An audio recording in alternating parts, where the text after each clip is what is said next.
Selamat pagi saudara-saudaraku, terpujilah nama Tuhan, kita boleh bertemu kembali pada pagi ini.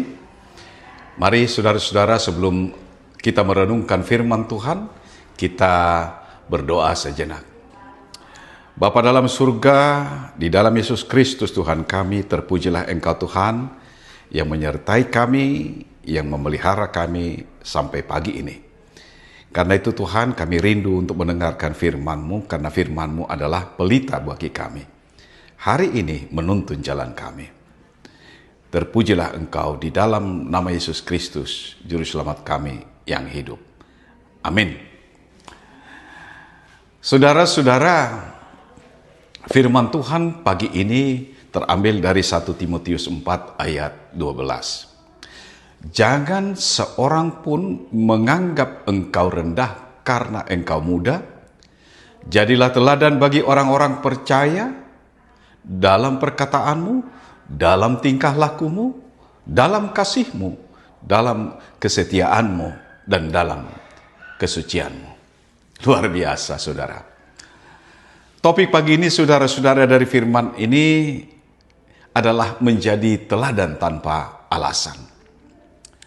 Seringkali saudara-saudara kita menunda panggilan Tuhan dengan alasan, aku ini masih muda, belum cukup pengalaman, atau tunggu nanti kalau aku sudah siap. Saudara-saudara, firman ini adalah bagian daripada tulisan Rasul Paulus yang dituliskan kepada Timotius. Saudara, dia menuliskan ini pada seorang muda yang umurnya bahkan hampir belum 30 tahun, tapi sudah mendapat kepercayaan yang sangat besar memimpin jemaat di Efesus. Saudara, Paulus mau mengatakan kepada Timotius begini, bahwa orang tidak akan mendengar kamu Timotius karena umurmu, tapi orang-orang akan mendengar dan mengikutinya karena hidup dan keteladananmu. Keteladanan saudara-saudara. Saudara-saudara, coba perhatikan, Paulus tidak menyuruh Timotius untuk memperdebatkan soal umur seperti yang sering kita dengarkan dalam pertemuan-pertemuan kita.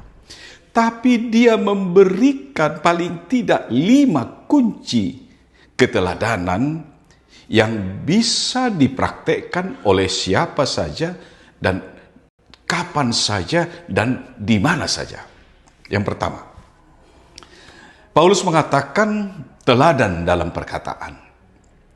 Mulut ini saudara-saudara adalah cermin hati. Karena itu maka setiap perkataan yang jujur, yang membangun dan penuh anugerah membuat orang mau untuk mendengarkan Injil daripada saudara.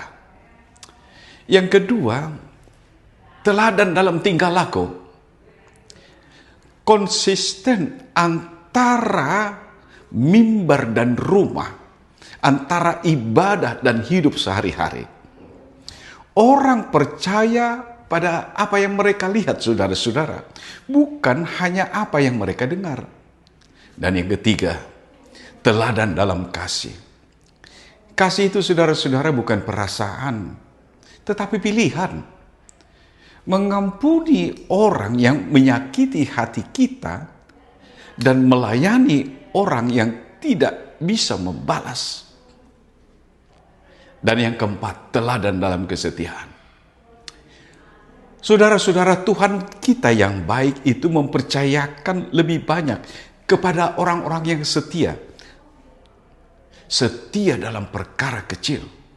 Apa itu? Misalnya datang tepat waktu, tepati janji, selesaikan tugas.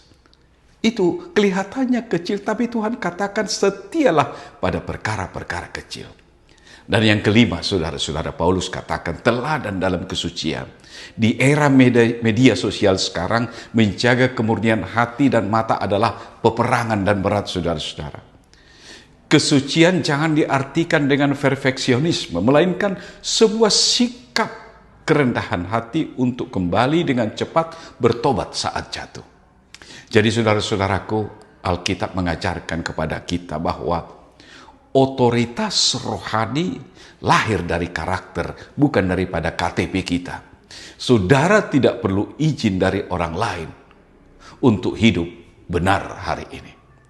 Saudaraku, Tuhan kita Yesus Kristus tidaklah mencari orang yang berusia emas, melainkan Dia mencari hati yang mau dibentuk, agar menjadi teladan dalam perkataan, tingkah laku, dalam kasih, dalam kesetiaan, dan dalam kesucian.